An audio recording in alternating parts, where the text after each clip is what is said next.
Hello guys, welcome back to my new video. र आजको यस भिडियोमा म म्याथमेटिक्सको स्ट्याटिस्टिक्सको summation x, summation y, summation x square, summation y square, mean, standard deviation र क्लास 12 को एउटा important question coefficient of correlation क्याल्कुलेटरको हेर्दै कसरी निकाल्न सक्छौ त भनेर हेर्न गइरहेको छौ। So let's get started.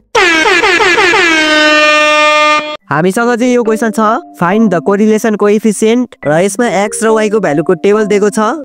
यसको लागि सुरुमा चाहिँ हामीले क्याल्कुलेटरमा मोडमा थिचेर त्यसमा अप्सन 3 स्टार्टमा थिचौं र त्यसमा a + bx को फर्म 2 मा थिचौं र त्यसपछि चाहिँ यसमा x र y को भ्यालु राखौं। जस्तै मैले यो क्वेसनको x र y को भ्यालु राखे।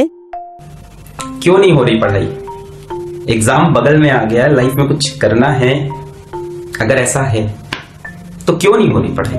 हामीले सबै भ्यालु राखेपछि एसी मा थिचौं, त्यसपछि हामी शिफ्ट थिचौं अनि 1 मा स्टार्ट देख्नु भएको होला, त्यसैले 1 मा थिचौं।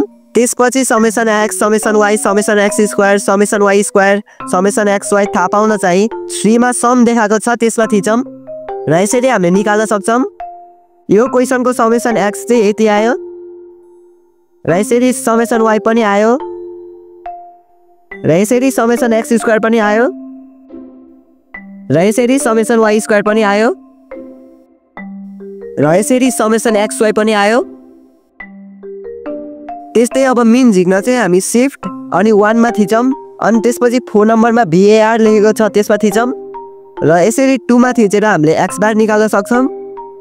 त्यस्तै 5 मा थिचेर हामीले y बार निकाल्न सक्छौं। अब चाहिँ क्लास 12 को एउटा इम्पोर्टेन्ट क्वेसन कोरिलेसन कोएफिसिएन्ट निकालौं। त्यसको लागि शिफ्ट थिचौं अनि 1 थिचौं अनि यो 5 नम्बरमा रिग्रेसन REG लेखेको देख्नु भयो होला, त्यसमा थिचौं अनि 3 मा R मा थिचौं।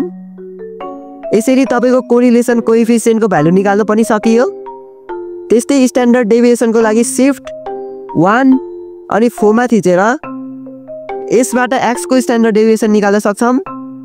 त्यसैगरी यसबाट y को स्ट्यान्डर्ड डेभिएसन निकाल्न सक्छौं। यसरी तपाईले क्याल्कुलेटर युज गरेर स्ट्याटिस्टिक्स सजिलो बनाउन सक्नुहुन्छ। तर एक्जाममा डाइरेक्टली क्याल्कुलेटरबाट चाहिँ नगर्नु होला।